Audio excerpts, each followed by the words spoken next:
Bienvenidas y bienvenidos. Vamos a proceder a la presentación de esta segunda mesa, Tecnologías, Cuerpos y Género en la gestión de la salud y el malestar. Las nuevas tecnologías involucran profundas transformaciones en las representaciones y prácticas de los sujetos. En términos generales, se trata de entender las tecnologías en la gestión del cuerpo no como una actividad técnica. Estas tecnologías no se describen adecuadamente en un marco cartesiano. Gestionar el cuerpo frente a las tecnologías es más bien un conjunto de prácticas de co-conformación de un cuerpo material y un contexto relacional entre las que se incluye la acción sobre las tecnologías. Estas prácticas, a su vez, han de ser inscritas en el campo de la producción política de la salud. Tal como lo expresa Fasan, la materialidad de lo viviente conforma y simultáneamente es conformada por las elecciones políticas y las economías morales de las sociedades contemporáneas. La salud no es un mero estado biológico, sino el resultado de una cierta disposición de las relaciones sociales y de un conjunto de intervenciones políticas.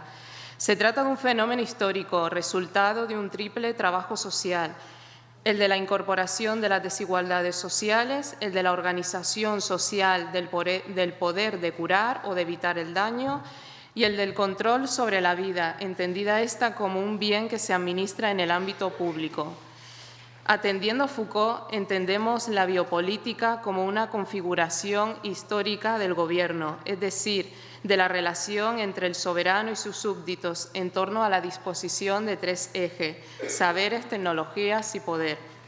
Como Foucault mismo no trabajó sistemáticamente la biopolítica, sino que dejó apuntado un concepto tentador, encontramos en Rabinov y Rawls tres dimensiones de la misma: discursos verdaderos sobre los seres vivientes y las autoridades que son competentes para producirlo, estrategias para intervenir sobre la asistencia colectiva en nombre de la vida y la salud, y modos de subjetivación en los que los sujetos son sometidos a trabajar en ellos mismos, en su perfeccionamiento bajo ciertas formas de autoridad, con la articulación de discursos de verdad mediante prácticas de sí y en nombre de la salud y la colectividad. Desde una perspectiva biopolítica, la medicina y las tecnologías han tratado los procesos de salud, enfermedad y atención en términos de medicalización. Sin embargo, las transformaciones en la medicina a partir de las innovaciones tecnocientíficas producidas especialmente desde los años 80 del siglo XX, se utiliza el concepto de biomedicalización en el sentido en el que lo hace Clark y colegas. La biomedicalización se enfoca en la salud como un mandato moral que internaliza el autocontrol, la vigilancia y la transformación personal. Por tanto, implica un cambio de la relación al concepto de medicalización, en tanto se pasa de un creciente control de la naturaleza, el mundo alrededor del sujeto, a la internalización del control y transformación del propio sujeto y su entorno, transformando la vida misma. Todo ello posibilita la aparición de nuevas subjetividades, identidades y biosocialidades. Siguiendo a Rawls, quiero resaltar la definición de tecnologías que propone el autor. Las tecnologías son ensamblajes híbridos de conocimientos, personas, sistemas de juicio, edificios y espacios sostenidos en el nivel programático por ciertas presuposiciones y asunciones acerca de los seres humanos. Si hacemos una lectura detallada a esta definición, vemos que hay una dimensión que tiene que ver con modos de actuar sobre sí y sobre los demás, con valores y normas implicadas en las tecnologías. Ciertamente, las tecnologías envuelven expectativas en la percepción del mundo, del sujeto en sí mismo. Las tecnologías se insertan en economías morales. Tal y como lo expresa Fasan, estas regulan la producción, distribución, circulación y uso de sentimientos, valores, normas y obligaciones morales en el espacio social. Siguiendo esta línea, es importante resaltar en las tecnologías y prácticas que se llevan a cabo la circulación de los saberes expertos. Y es que estos saberes vienen cargados con expectativas que dan sentido y significado al sujeto, así como a la información que circula. Desde el momento en el que el sujeto es mediado e intervenido por la tecnología, trae consigo una serie de cuidados que no solo buscan el disciplinamiento del sujeto, sino la regulación de la vida misma. Todos estos procesos que afectan y constituyen la enfermedad, la salud y la atención han sido trabajados por algunos teóricos con una orientación etnográfica. Entre ellos quiero destacar a João Bill y su estudio etnográfico en la subjetividad. Aunque es desde una perspectiva psicoanalítica, lo que resulta interesante de su obra es ver cómo en las y los pacientes la dimensión micro y macro de los fenómenos sociales inciden en las subjetividades y en la percepción del mundo. Estos procesos se reflejan en el sujeto y lo constituyen, siendo además las instituciones las que inciden en la formación de nuevas subjetividades en procesos de inclusión y exclusión. Por su parte, Moll ha descentrado el análisis al desplazar el foco de los conocimientos que se dan cita en el encuentro terapéutico a la constitución misma del objeto. De esas perspectivas, la enfermedad y el cuerpo mismo, por mediación de prácticas y tecnologías que la materializan de formas específicas en espacios concretos. Desde este punto de vista, de lo que se trata es de atender a la subjetividad y a la capacidad de agencia del sujeto, cómo recibe el conocimiento, cómo lo resignifica y se lo apropia. Se trata de subrayar que entre cuerpos, sujetos, tecnologías y economías morales pueden darse relaciones inesperadas que generan nuevas formas de vida. Para concluir esta introducción a las tecnologías, corresponde plantear las inquietudes del equipo organizador de incorporar una mesa sobre tecnologías en una jornada de antropología médica y feminismos. La articulación con la antropología médica queda aclarada en relación a lo anteriormente dicho. Quizá no está nítida la relación con los feminismos. Quizás tenemos que iniciar esta aclaración recuperando la idea de cómo hoy no podemos entender los procesos de gestión de los cuerpos sin la mediación tecnológica. Es indudable. Las oportunidades se han creado, por ejemplo, en el ámbito de los derechos sexuales, de los derechos reproductivos, cónclaves para las mujeres. Pero a su vez, en consonancia con los planteamientos de antropólogas como Faya Ginsburg y Raina Rapp, tendríamos que analizar cómo las tecnologías mantienen una reproducción estratificada, es decir, contribuyen al mantenimiento de marcadores sociales, no solo raciales, étnicos, sexuales, género, edad, económicos, sino también a levantar nuevos muros entre sanos y enfermos, entre poblaciones de mayor riesgo y menor riesgo, entre vacunados, intervenidos, vitaminados, preventivistas y los que no. Y obviamente a excluir, estigmatizar tanto a las personas como a aquellos saberes y prácticas que nos incorporan dentro de estas expertas tecnológicas.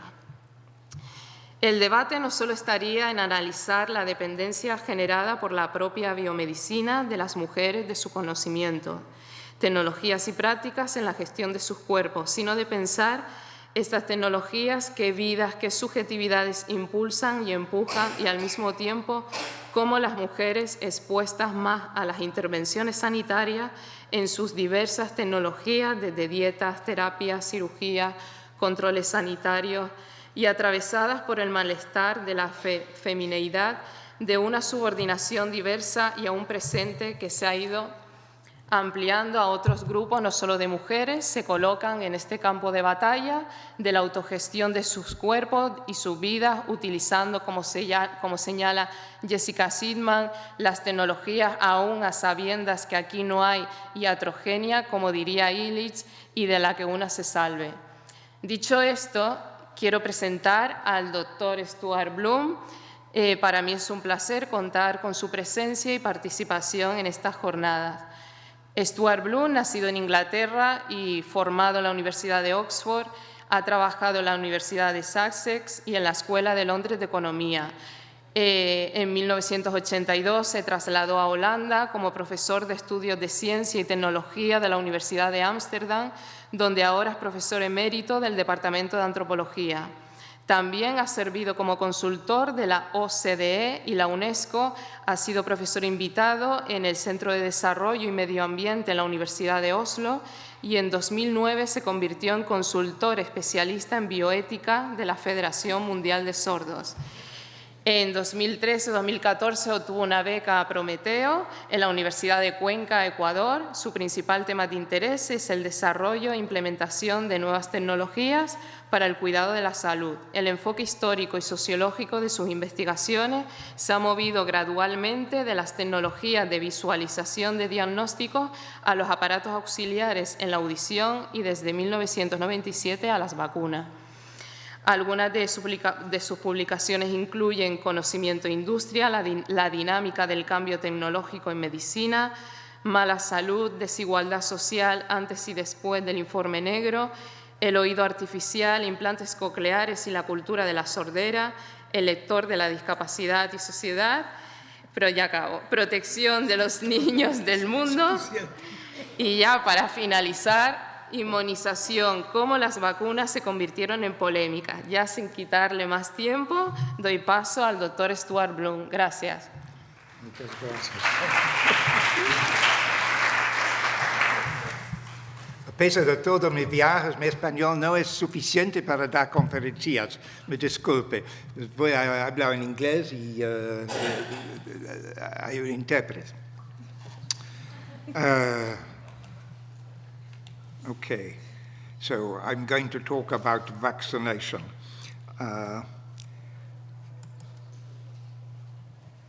We start with a few simple facts. You can read them. Public health has become more and more and more dependent on vaccinations, and it has become an important, the number of people vaccinated has become an important indicator of, how do we make this? Important indicator of, of progress in public health. En primer lugar, os voy a hablar sobre las vacunas. El primer hecho, como podíais ver en la diapositiva anterior, vamos a hablar de la salud pública que depende extremadamente sobre las vacunas. El número de personas que se vacunan es un símbolo muy importante porque representa el progreso de los países. The vaccine schedules have become more and more complicated, so wait, I have to get rid of this. Yeah, that's good. A baby born today will probably receive twice as many vaccinations as its grandparents. So this shows how many vaccinations a baby receives in Spain. It's 22 before it becomes 1 year old. Vamos a ver el programa de vacunación existente aquí en España. Vamos a ver que está muy completo, extremadamente completo. Por lo tanto, se puede deducir que los bebés de hoy en día reciben el doble de vacunas de las que recibieron sus abuelos en su momento. Vamos a ver, estas son las vacunas en España y vemos que antes de que el bebé cumpla 1 año ya le han vacunado 22 veces.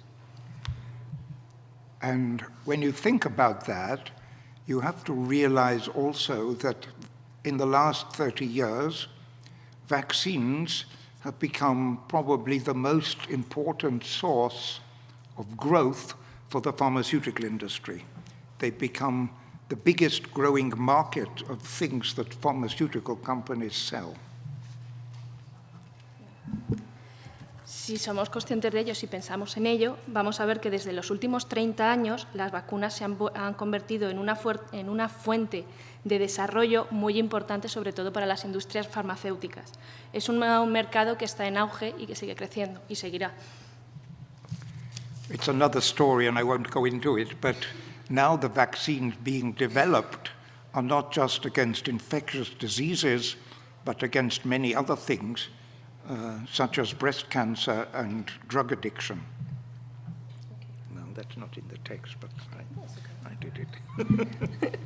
Las vacunas se han desarrollado para muchos más elementos que únicamente las enfermedades. Aparte de ellas, como se ha visto, también se han desarrollado para el cáncer, para la adicción a las drogas, etc. At the same time, we see that vaccination is becoming controversial and that everywhere, from West Europe to Eastern Europe to Latin America to North America, more and more parents are either not vaccinating their children or doubting what they should do.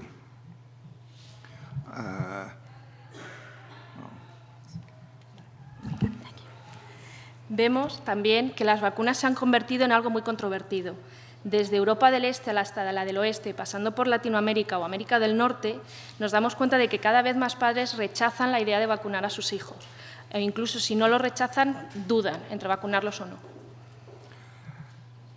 In the world of public health, it's always been assumed, taken for granted, that vaccinating your child is a rational thing to do.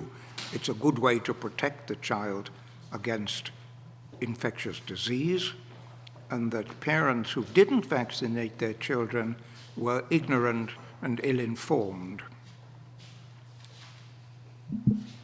En el mundo de la salud pública se da por sentado y se asume que es racional vacunar a los hijos. Es una manera de protegerlo ante enfermedades infecciosas, por lo tanto se supone que los padres deberían vacunar a sus hijos. But then it became apparent that the parents who questioned the vaccinations were not ignorant and ill-informed, they were the most educated parents. And this came as a shock in the world of public health. And now we've got a new concept which is much written about in the public health literature, which is called vaccine hesitancy.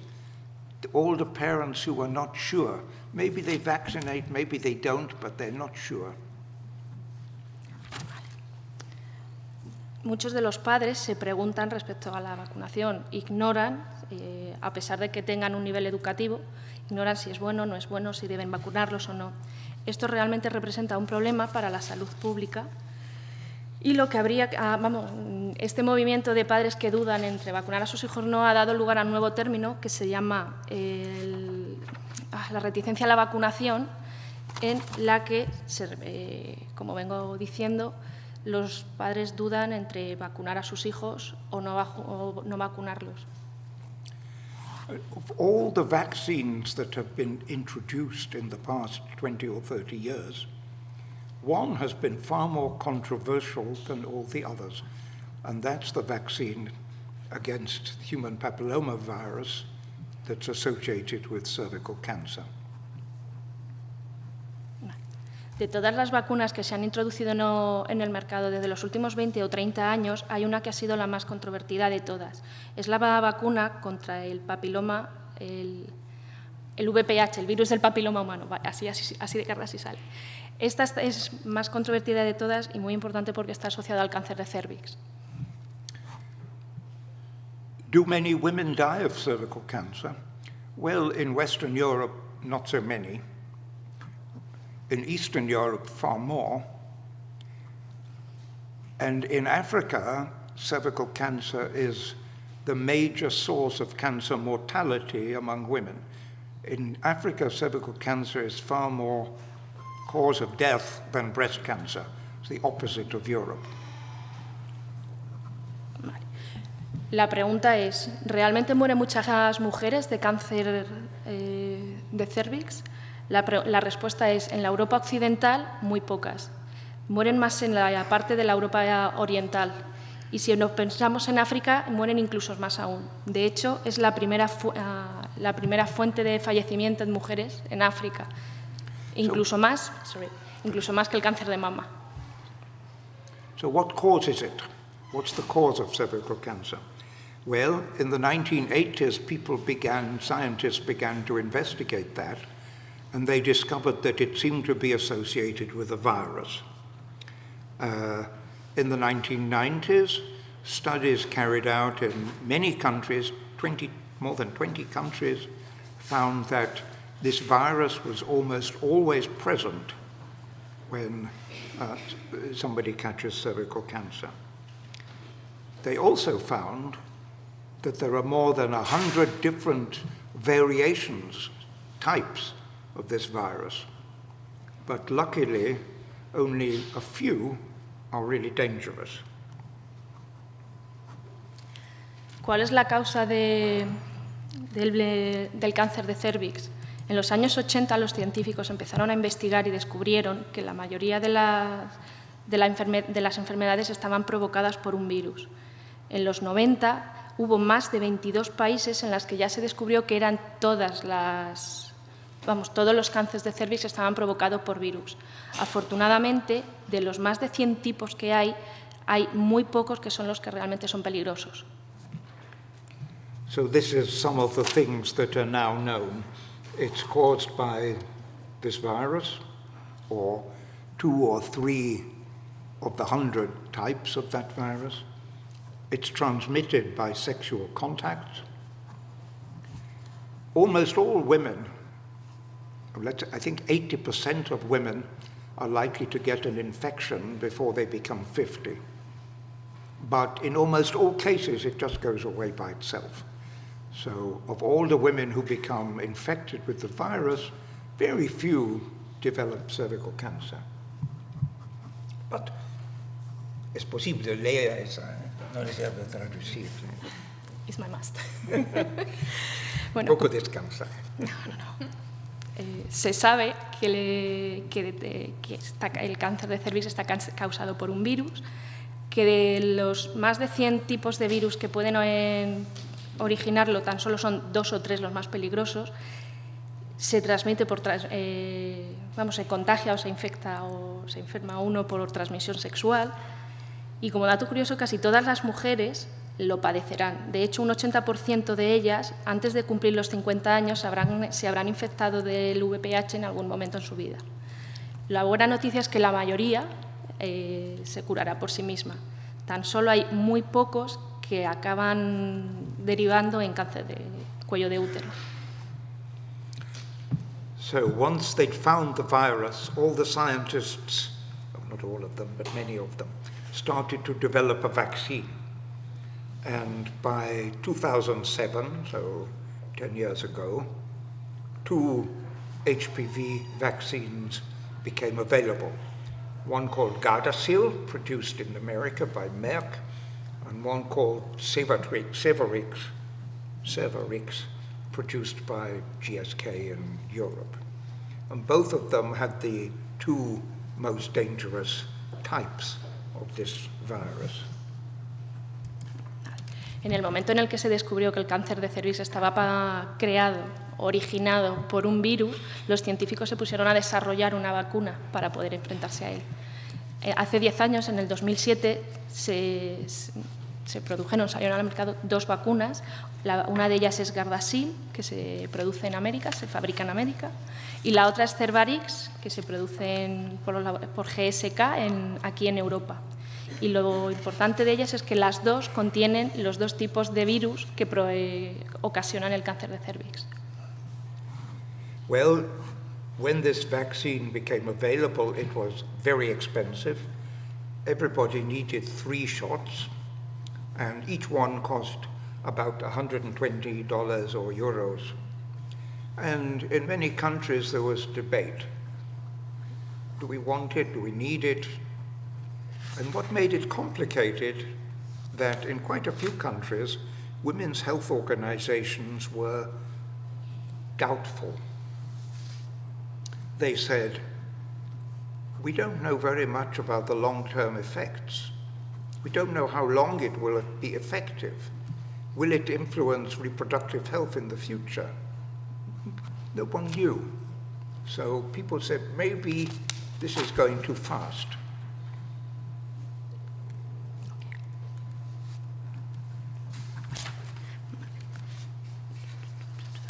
El problema con esta vacuna es que es extremadamente cara. De hecho, para poder estar protegidos se necesitan 3 dosis, de las cuales cada una cuesta unos $120 o 120 euros aproximadamente. Muchos de los países se preguntaron si realmente querían o no querían vacunar o si era necesario.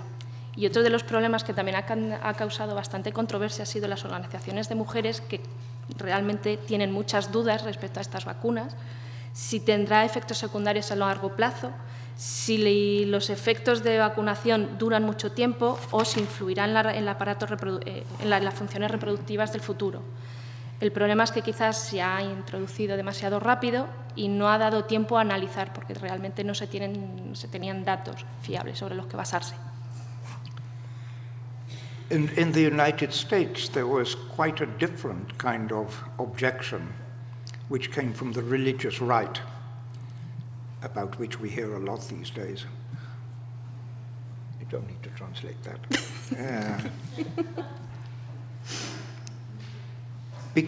Cervical cancer is a cancer, but it's transmitted, because it's transmitted through sex, it's also a sexually transmitted disease.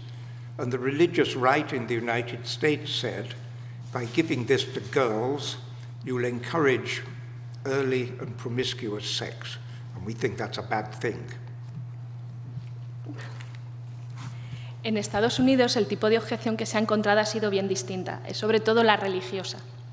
El cáncer de cervix, como sabemos, se contagia, se transmite, mediante contacto sexual. Por lo tanto, también se considera una ETS, una enfermedad de transmisión sexual. Los grupos no religiosos lo que se plantearon es que si es una enfermedad de transmisión sexual y vacunamos a las niñas, vamos a estar incentivándolas a mantener relaciones sexuales promiscuas, puesto que ya están protegidas y no se pueden contagiar del cáncer. Well, you'll be happy to hear that this particular objection was not raised in Europe. Bueno, estaríais contentas de saber que esta objeción no ha existido aquí en España, en Europa, perdón. Okay, so then this vaccine existed. It had been approved by the Food and Drug Administration in the United States. But people have to want it. Now, here's an important thing. In the United States, it's possible to advertise drugs and vaccines directly to the public. And that's not allowed in Europe yet.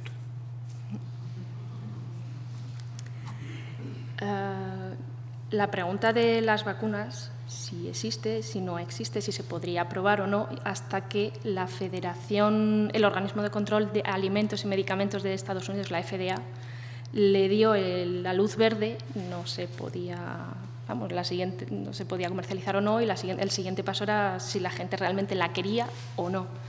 En Estados Unidos, a diferencia de Europa por ahora, es que las farmacéuticas pueden anunciar tanto los medicamentos como las vacunas directamente al público. So Merck, in the United States, the vaccine was advertised on the television and in magazines. And a group of feminist researchers analyzed the campaign, the advertising campaign. And what they found was that the advertising campaign carefully avoided any mention of sex. It was talking about purely an infectious disease that had to be controlled. They didn't want to talk about sex because they were scared that all these people somewhere over there would jump on them. Also interesting is this is from the study that was done by the feminist researchers.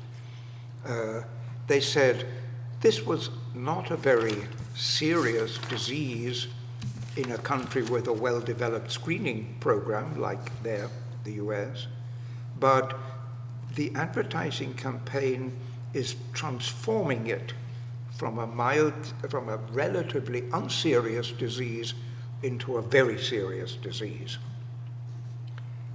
And in fact, this is something that we find again and again in the history of vaccination over the past 30 years. Vale. Merck, uno de los laboratorios que se encarga de las vacunas, empezó a poner anuncios sobre esta vacuna tanto en televisión como en revista. Hubo agrupaciones feministas que prestaban mucha atención a esta campaña, la revisaban, y lo que descubrieron es que en estos anuncios Merck jamás hablaba directamente de sexo, no hablaba para nada.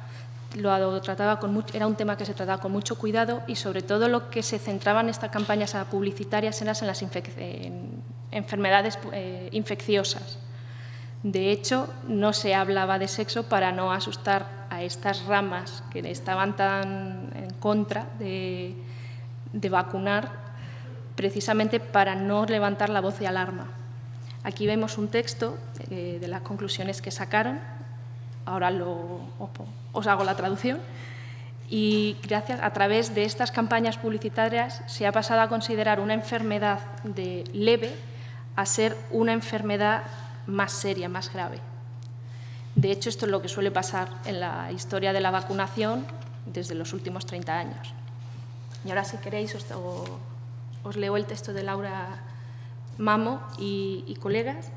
El cáncer de cérvix dejó de ser un tipo de cáncer relativamente raro con una infraestructura de atención sanitaria eficaz para la prevención y detención temprana, para convertirse en una sentencia de muerte, una enfermedad de la inocencia y una preocupación sanitaria pública importante. So approximately 10 years ago, almost all West European countries, including Spain, started vaccinating against HPV for girls. East European countries like Bulgaria and Holland and Hungary did not. And in 2009, the World Health Organization recommended that it be used in other parts of the world as well. En los últimos 20 años, casi la mayoría de los países occidentales europeos han empezado de los cuales España incluida también, han empezado a introducir la vacuna del VPH para las chicas. Algunos países del este, como Bulgaria, Hungría o Polonia, no lo han hecho. Y finalmente, en 2009, la OMS ha empezado a recomendar que se vacune contra el VPH a todos los chicos y chicas para evitar el contagio. So who is going to get these vaccines? The studies had been done, the research, the clinical trials had shown that it was most effective if given to girls before they become sexually active. Well, obviously that's different for every individual and on average differs from one culture to another. So they had to guess.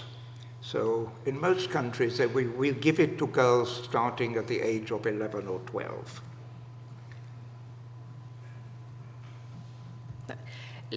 La pregunta es, ¿a quién se debe vacunar?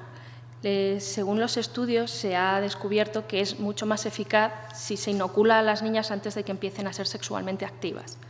El problema es que depende del tipo de culturas y realmente lo que supone es una adivinanza en el momento que es más oportuno para vacunarlas. La mayoría de los países al final han decidido que una edad aproximada entre 11 o 12 años para vacunarlas. A problem, because nowadays all policy is supposed to be evidence-based. A problem was that there was no evidence. For example, in the United Kingdom, they introduced it making an assumption that 80% of girls would be vaccinated and that it would last for 10 years. And on that basis, they said, okay, it's worth the money. But it was all guessing. Nobody knew. Vale, normalmente el problema es que las políticas de introducción de vacunas se suelen basar en evidencias y en este caso no hay ninguna. De hecho, en Estados Unidos la introdujo asumiendo que se vacunaría el 80% de las niñas y que la duración de la vacuna sería de unos 20 años. Suponiendo que sean así las cifras y esto ocurra así, entonces sí que sería rentable. And in fact, in much of the world, the acceptance rate, the coverage rate, has been much lower than health policymakers anticipated. The numbers, the epidemiological numbers, show big differences between countries and, in some countries, big differences between ethnic or socioeconomic groups. En la mayor parte de los distintos países del mundo, el índice de cobertura que había propuesto los legisladores ha sido escandalosamente inferior a lo que realmente se ha vacunado.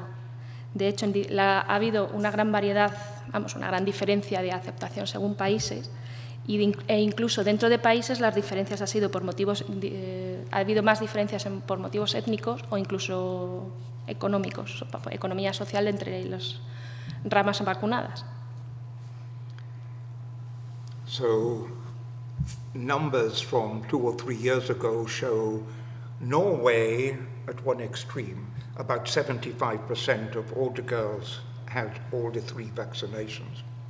The United States, somewhere to the other side, less than 40% of girls received all the vaccinations. Según los resultados de los últimos 2-3 años, encontramos 2 países en puntos opuestos. Por un sitio tenemos a Noruega, en la que el 75% de las niñas recibieron las vacunas, las 3 dosis necesarias, y en el otro extremo tenemos a Estados Unidos, en la que tan solo el 40% recibió las 3.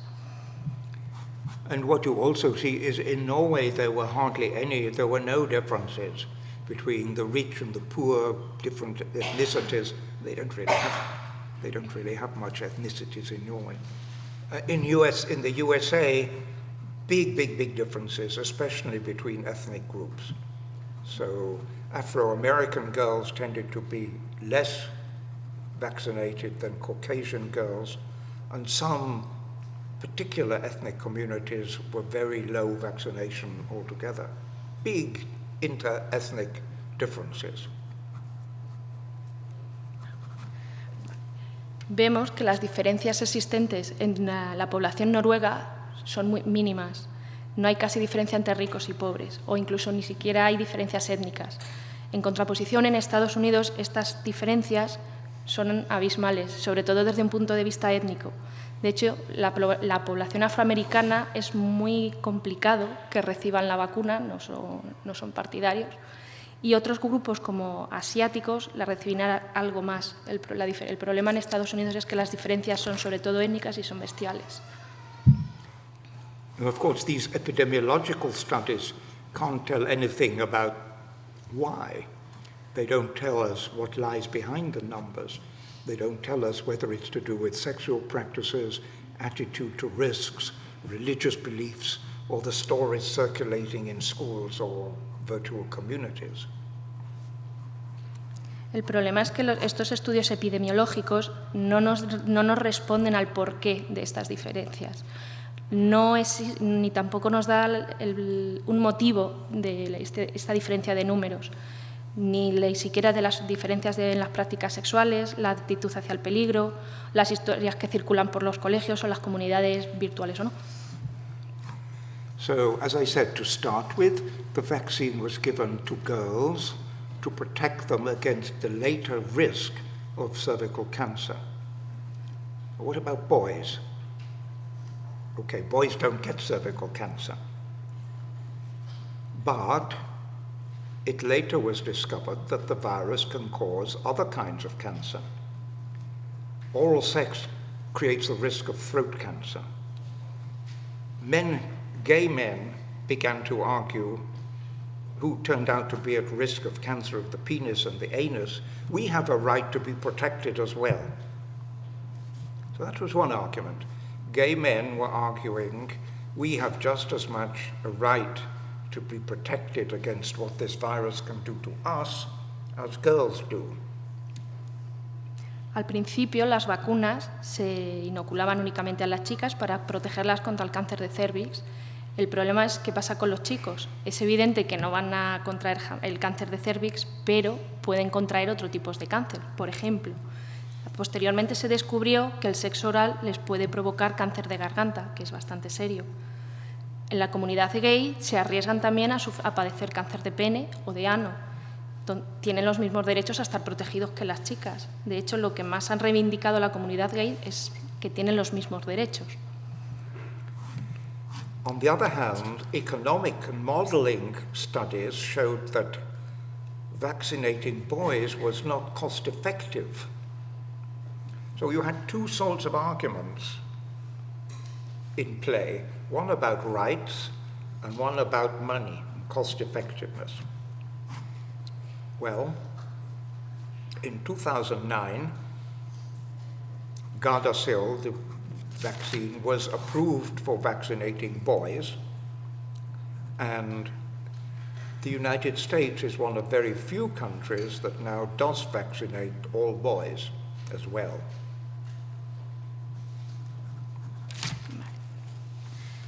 Hemos visto la parte de derechos, pero también tenemos que tener en cuenta el punto de vista económico, porque vacunar a los chicos no sale tan rentable como vacunar a las chicas. Entonces, el problema con esta vacuna tiene un punto de vista económico y uno de derechos. En 2009, esta vacuna se aprobó para que también se vacunara a los chicos. Y, de hecho, Estados Unidos es uno de los pocos que a día de hoy vacuna a los chicos contra el VPH. No, perdón, con la vacuna contra el VPH. So that's two sorts of arguments that are in play, one about rights, one about costs and benefits. Then a third argument came into play, which is something that you find in the earlier history of vaccination as well. First, it was protecting girls against a later risk. Then people began to say, we must eradicate the virus, we must stop the transmission of the virus. This is a totally different objective, and it's one that we can only reach by vaccinating everybody. Hemos visto los dos tipos de argumentos, el de los derechos y el económico, coste-beneficio, pero existe un tercero que se viene repitiendo desde los principios de la historia.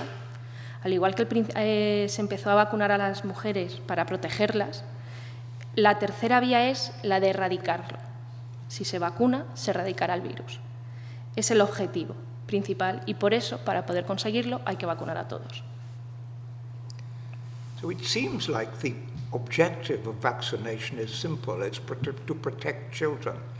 But you see, if you look in the history and this, that in fact it's more complicated. Protecting individual girls is not the same as choosing to eradicate a virus.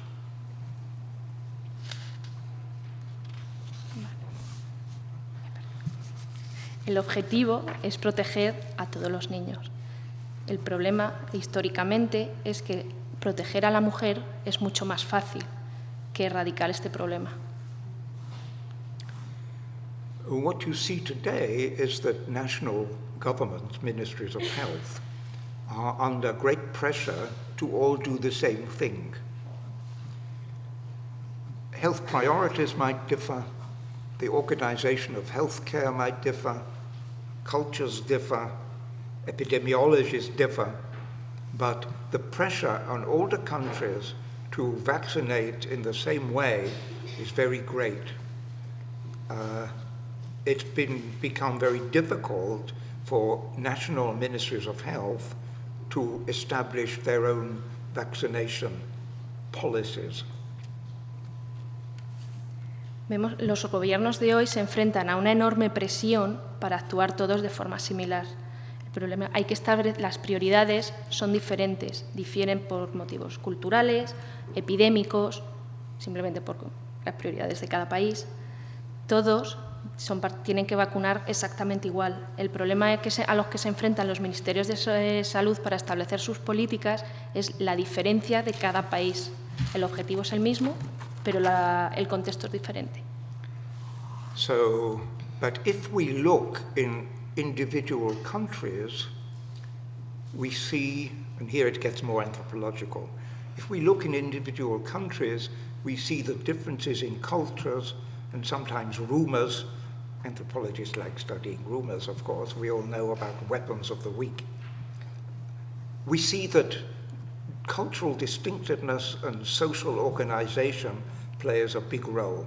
So in the last part of this talk, I just want to look quickly at 3 or 4 countries so you can see how the process of deciding to introduce a vaccine differs, or this vaccine, differs from one place to another. Si se mira desde un punto de vista individual, y esto le encanta a los antropólogos, vemos que hay muchas diferencias culturales También hay distintos rumores, y esto le encanta a los antropólogos, como decía, ver el enfrentamiento de quién es el débil. También hay diferencias en cuanto a la organización social. Y por lo tanto, a partir de ahora, mi discurso girará en torno a unos 3 o 4 países de ejemplos para que veáis de qué manera se introduce la vacuna y de qué manera se acepta en cada país. So in 2007, Austria was the only West European country that chose not to introduce HPV vaccination. They said it wasn't cost effective, too little was known about it, women's health organizations were critical, so they said, no, you can buy it, but we won't give it to everybody. And then in 2013, they changed.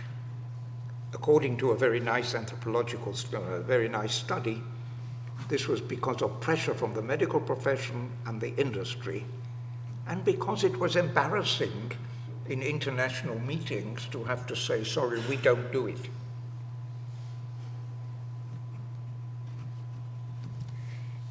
Vamos a ver a uno de estos países, Austria. En 2007 era el único país que no vacunaba contra el VPH. Los motivos porque era caro, porque no se sabía demasiado, existían muchas dudas, no se sabía si era necesario o no, total que al final decidieron que no vacunaban. Pero en 2013 se produjo un cambio debido principalmente a la presión de las farmacéuticas y a los médicos, ginecólogos, y sobre todo también a la vergüenza en las reuniones internacionales por ser los únicos donde no vacunaban. And according to this study, the decision to offer it to all children at the age of 9 was to disconnect it from discussions about female sexuality and to effectively rule the women's health movement out of the debate.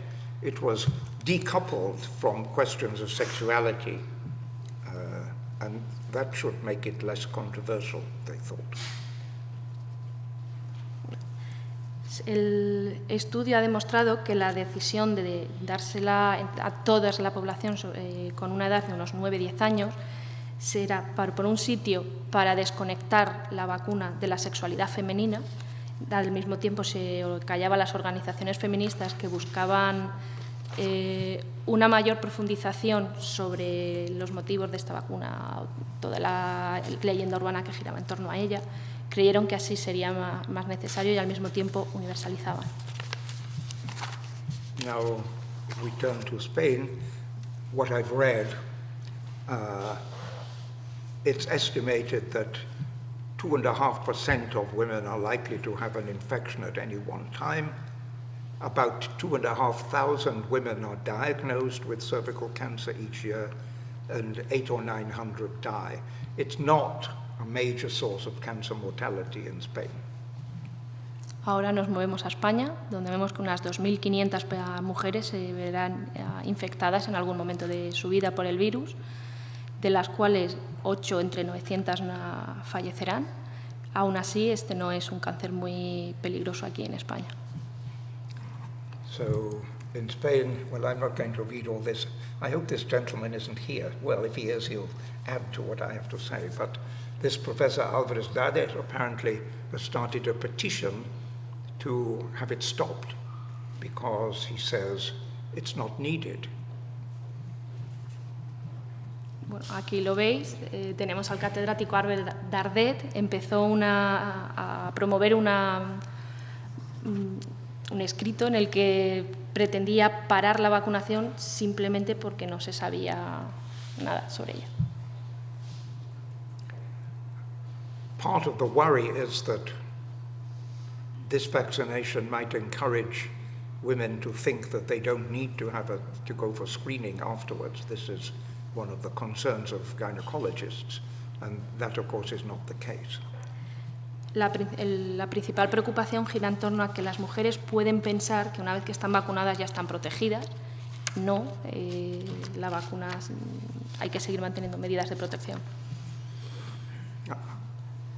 India shows a totally different picture. In India, the vaccine was introduced by an international NGO called PATH, which is based in Seattle and works in about 70 countries. And they carried out a study. They started in 2009, they started a study vaccinating girls in 2 states of India. They said it's not a clinical trial, it's a demonstration project. We want to see if we can do it. Vamos ahora a un caso distinto, es de India, no tiene nada que ver con el ejemplo español. En India se empezaron a vacunar mediante una organización internacional, PATH, cuya sede está en Seattle y trabaja en 70 países diferentes. En 2009 planteó vacunar a las niñas en 2 estados distintos de India, pero no se dijo realmente lo que se iba a hacer, sino que era un proyecto de investigación que se iba a demostrar. In 2010, a group of women's health activists went to visit the place where these trials were being done, and they interviewed some of the girls and their families. They found that many of the girls were illiterate. They had little or no access to health care, and neither they nor their families knew that this was a piece of research. They didn't know that they were part of a research project. En 2010, un grupo de mujeres activistas visitaron el lugar donde se estaba realizando este proyecto y descubrieron que, interrogaron tanto a las niñas como a sus familias, descubrieron que la mayoría de ellas eran analfabetas, que apenas tenían o ni siquiera tenían acceso a la seguridad social y que ni siquiera sabían que estaban dentro de un proceso de investigación. All reported side effects had been ignored. There was rumors that a few girls had died. Nobody did anything. And when this women's rights group publicized their report, there was a big controversy, you can imagine. Según el informe, no se habían tenido en cuenta los efectos secundarios de esta vacuna, ni siquiera se había hablado de quizás algunos fallecimientos a causa de esta vacuna, y al final de sus investigaciones, cuando esta ONG publicó su informe, se levantó un enorme escándalo. Fue muy controvertido. Then the Minister of Health of India stopped the study and stopped all HPV vaccination in the country. And then there became a big political fight, which in 2015, I don't know since, in 2015 was presented to the Supreme Court of India, which had to judge whether this investigation, the trial, had violated ethical norms laid down in the Indian Constitution. Ante este informe, el gobierno de India puso fin a la investigación, también a la vacunación, y se levantó una enorme batalla política que acabó más o menos para el 2015 con este caso llevado al Tribunal Superior de allí de India. Se tenía que juzgar si en el proyecto de investigación se habían saltado las normas inherentes tanto a la India como a los proyectos normalmente cuando alguien participa. So one last country, just briefly, Romania. There too, remember, Romania until 1989 had got a terrible, corrupt, authoritarian government run by a man called Ceausescu. An anthropologist studied the introduction of HPV vaccination in Romania, and she found that when they tried to start it, they offered it free in the schools, and nobody came. The mothers didn't let their daughters be vaccinated. Ahora el siguiente país es Rumanía. Quiero recordaros que hasta 1989 estaba gobernado por Ceausescu, dictador corrupto de los haya.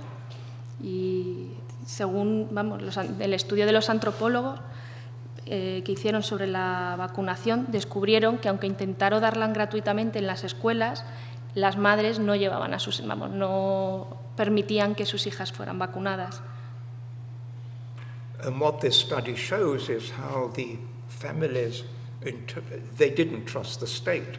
They didn't trust the state because all the state had done to them in the past. And they interpreted this offer of vaccination not as an attempt to protect their daughters, but for the state to intrude further, once more, into people's private lives. People mistrusted and feared the state. And this is something, and this process by which rumors have come to attach themselves to state vaccination programs where the state is not trusted is one of the, I think, anthropologically interesting things that comes out of vaccination history. El estudio muestra que las familias no tenían ningún tipo de confianza en el Estado debido a toda la situación histórica anterior. Los científicos, las familias, pensaban que el Estado, en lugar de querer proteger a sus hijas, lo que realmente buscaba era inmiscuirse en su vida privada. Por lo tanto, no aceptaron la vacunación. La población rumana teme y al mismo tiempo no confía en el Estado. Se mueven en torno a los rumores, que para los antropólogos es muy importante a la hora de descubrir los procesos de vacunación, cómo actuar. So what could we learn from all of this? And I'll come to the end.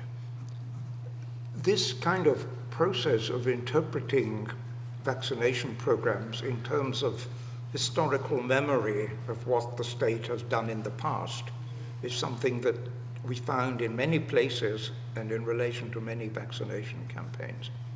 Vaccines and vaccination can come to symbolize the institutions through which the vaccinations are provided.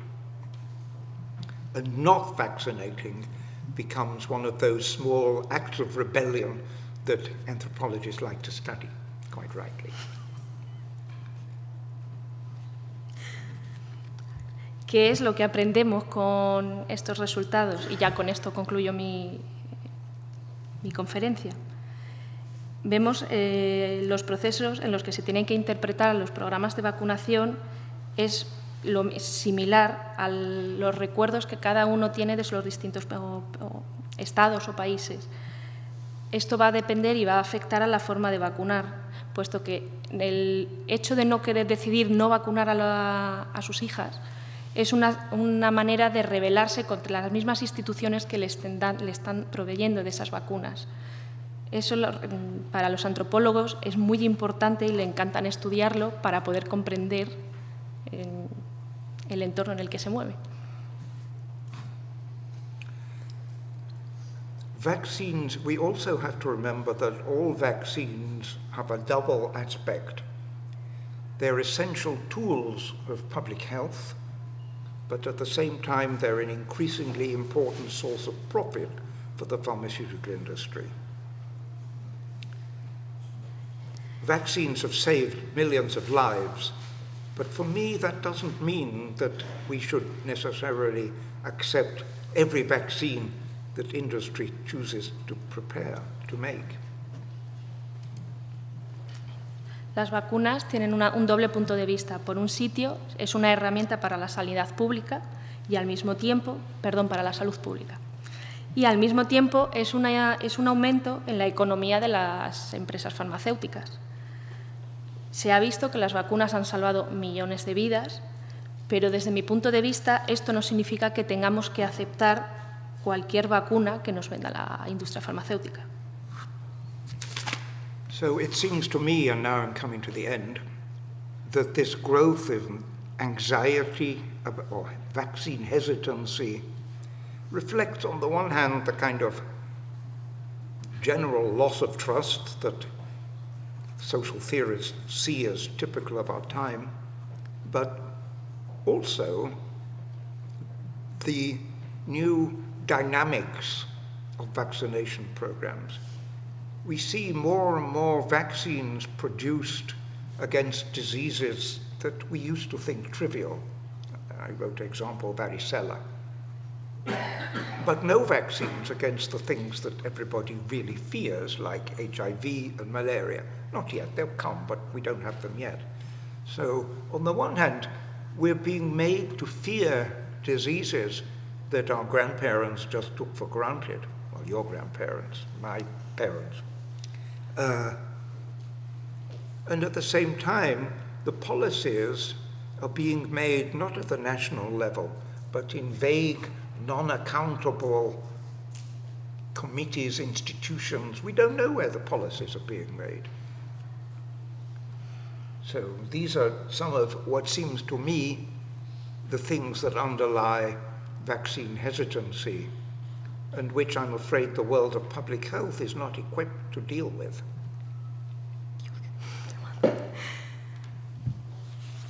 Desde mi punto de vista, el desarrollo del rechazo a la vacunación es fruto del el desinterés general y la falta de confianza general que, según los teóricos, es común a día de hoy.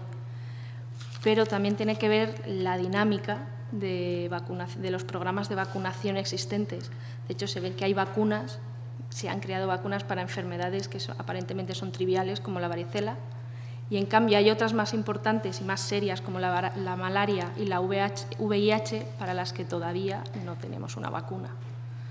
La perspectiva y el punto de vista que tenían nuestros abuelos, o los vuestros, o los míos, mis padres, han variado respecto al tiempo. Y, por otro lado, también esos grandes comités a gran escala mundial, que son los que se encargan de controlar qué vacuna o no vacuna, nosotros realmente no lo percibimos como que giran a nuestro favor. So my last sentence is that the public health profession seems to think it can deal with this vaccine hesitancy with its traditional tools of informing, but it can't, because the problem goes far deeper. And I'm afraid that it won't be solved in the way that everybody in the World Health Organization and other such places think. It's a different kind of problem. It's a problem for public health, but not a problem that can be solved with the tools of public health.